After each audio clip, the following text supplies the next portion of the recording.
धनंजय मुंडे यांनी अन्न आणि नागरी पुरवठा मंत्रिपदाचा राजीनामा दिलाय। मात्र हा राजीनामा होण्याआधी रात्री उशिरापर्यंत देवगिरी बंगल्यावर खलबत झाली।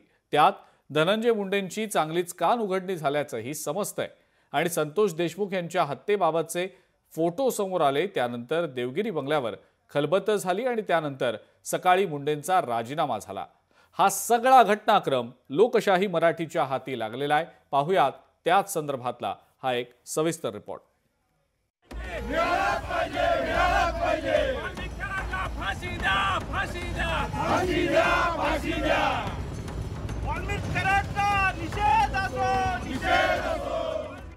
मंत्री धनंजय मुंडे यांचा अखेर राजीनामा। श्री धनंजय मुंडे यांनी माझ्याकडे आपला राजीनामा दिलेला आहे। पीए मार्फत मुख्यमंत्र्यांकडे पाठवला राजीनामा। त्यांचा राजीनामा मी स्वीकारलेला आहे। स्वतः राजीनामा द्यायला न गेल्याने आरोप। पीए कडून राजीनामा देऊ नका, तुम्ही स्वतः जा आणि छाती ठोकपणे राजीनामा द्या।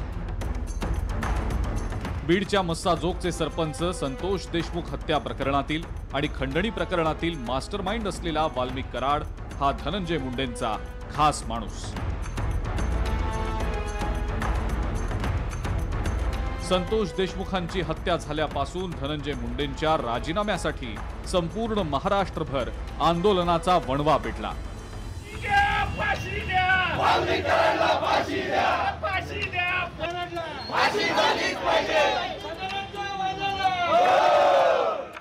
अगदी अंजली दमानियांपासून ते करुणा मुंडेंपर्यंत सगळ्यांनीच धनंजय मुंडेंची हकालपट्टी केली जावी अशी मागणी केली होती। मात्र संतोष देशमुखांची हत्या ज्या प्रकारे झाली त्याचे फोटो माध्यमांमध्ये आले। देशमुखांची हत्या करताना एखाद्या हैवानालाही लाजवतील अशी कृत्य या मारेकऱ्यांनी केली। ती पाहून संपूर्ण महाराष्ट्र हळहळला आणि संतापाची लाटही उसळली।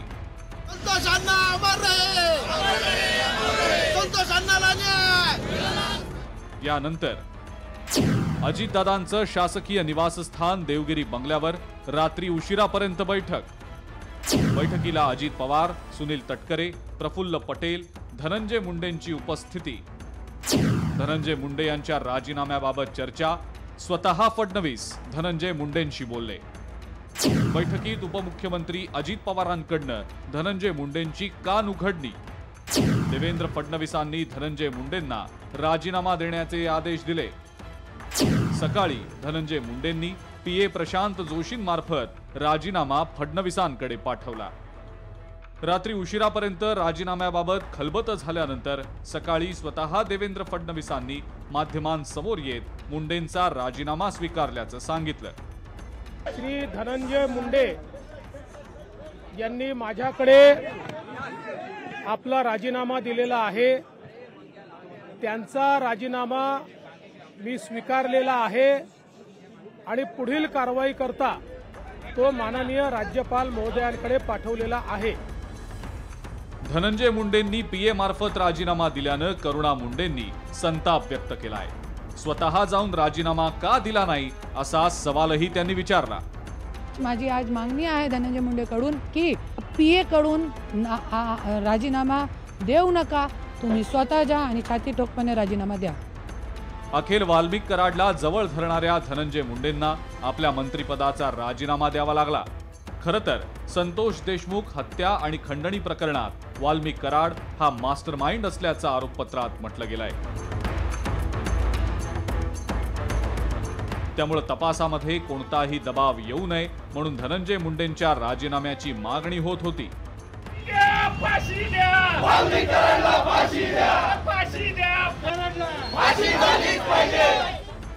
आता धनंजय मुंडेंचा राजीनामा झाल्यानंतर योग्य तो तपास होऊन संतोष देशमुखांच्या मारेकऱ्यांना कायमची अद्दल घडेल अशी शिक्षा व्हावी ही मागणी राज्यभरातनं केली जाते।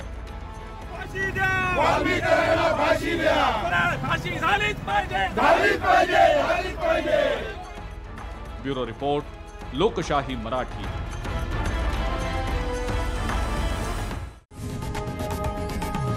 लोकशाही मराठी ऐका, पहा, जागरूक रहा.